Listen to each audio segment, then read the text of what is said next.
এখন হলো ইসলামী আন্দোলন বাংলাদেশ। 92% মুসলমান এই দেশে সবাই চায় যে ইসলামী দল ক্ষমতায় আসুক। আপনারা কি চান না সবাই যে ইসলামী আন্দোলন ক্ষমতায় আসুক?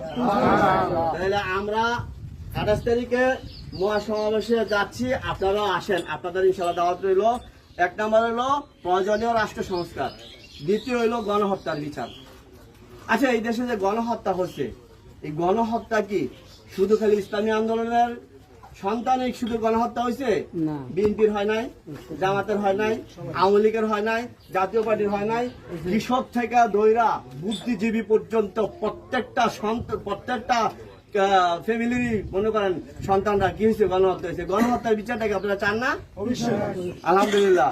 তাইলে আর তৃতীয় হলো সংখ্যা অনুপাতিক পিআর পদ্ধতিতে নির্বাচন, সুষ্ঠু নির্বাচন। সংখ্যা অনুপাতি পিআর পদ্ধতি নির্বাচন কি?